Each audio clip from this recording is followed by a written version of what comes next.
दुख की बात यह है कि सत्संग को दूषित किया जा रहा है, सत्संग को टीआरपी का साधन बना लिया गया है कि सत्संग को अलग अलग, आजकल तो यू कैन नॉट इमेजिन कि क्या क्या तरीका हो रहा है टीआरपी बढ़ाने का, है अलग अलग तरीके, कोई कुछ कर रहा है, कोई कुछ कर रहा है, कोई नाच रहा है, कोई कूद रहा है, कोई भविष्य बता। अरे भाई, भविष्य ब्रह्मा जी नहीं बता पाए तो आप क्या भविष्य बताओगे? कोई कुछ भी बता रहा है, जो उसकी जो इच्छा है, कोई कुछ कर रहा है, कुछ चैलेंज कर रहा है। कुछ लोग नेताजी को, मतलब राजनीति, धर्म में राजनीति ठीक नहीं है। आज आपकी बात सुनकर मुझे बाबा बागेश्वर याद आ रहे हैं। आप बाबा बागेश्वर पर विश्वास रखते हैं? इस पे टिप्पणी करना कुछ ठीक नहीं है, परंतु इस प्रकार का डर ठीक नहीं है।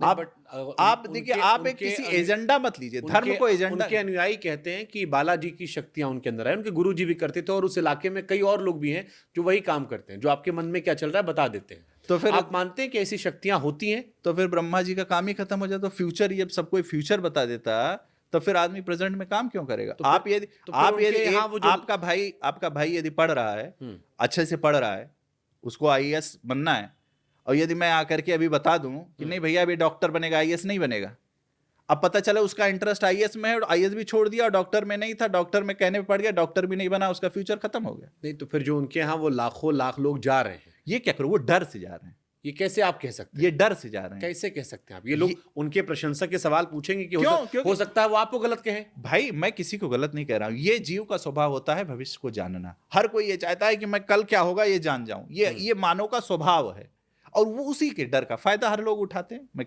वो अच्छा है उनका जो अपना है, परंतु उस डर का फायदा उसकी आस्था, उसकी श्रद्धा को जब चोट पहुंचती है, कुछ लोग जाते हैं, लोग हॉस्पिटल्स में हैं, कुछ लोग एडमिट, भैया जाएंगे वहां से आएंगे, कुछ करेंगे, एडमिट वो हो जाएंगे, नहीं होता है, फिर कितनी आस्था को चुप। वो क्या होगा? वो उसकी आस्था हिंदू धर्म से चली जाएगी, उसकी आस्था सनातन से चली जाएगी, उसका वो जो सोर्स ऑफ एनर्जी है वो वहां से कट ऑफ हो जाएगा। उनके तो चाहने वाले कहते हैं कि हिंदुत्व को बढ़ाया जा रहा है।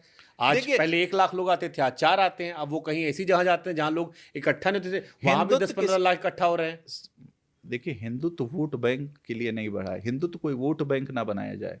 हिंदुत्व ये एक विचारधारा है जिसको स्वामी विवेकानंद जी सरीखे महापुरुषों ने भी जिया है, हिंदुत्व को राम जी ने भी जिया है। और हिंदुत्व ये नहीं है, हिंदुत्व किसी की बपौती नहीं है। हिंदुत्व एक विचारधारा है। वो विचारधारा क्या कहती है? जो ये कहती है वसुधैव कुटुंबकम, जो ये कहती है कि सब हमारे परिवार हैं। हिंदू किसी व्यक्ति, किसी पार्टी का नहीं है, या हम किसी को अब हिंदुत्व के सारे लेकर के हम अपना टीआरपी बढ़ाएं, ये गलत है। इससे क्या होगा? कोई व्यक्ति अगर ये कह रहा है कि लोगों ने पूजा पाठ करना छोड़ दिया, आपने तिलक लगाया है, हमारे धर्म में तिलक लगाना, कलावा पहनना लोग संकोच करने लगे थे, एक बीच में दौर चल रहा था। अगर कोई व्यक्ति कह रहा है कि हम उस तरफ बढ़वा रहे हैं लोगों को, तो उसमें क्या बुराई है? हाँ, तो मैंने कहा ना कि वो बुराई ठीक है, वो अपना जो कर रहे हैं उसमें मुझे मेरी कोई आपत्ति नहीं है उसमें, परंतु जो है, जो डर बनाया जा रहा है, ये डर नहीं बनना। मतलब आपके हिसाब से जितना मैं समझ पा रहा हूं, बाबा बागेश्वर ने लोगों में डर पैदा करके भीड़ बढ़ा ली है। जी, ये नहीं करना चाहिए।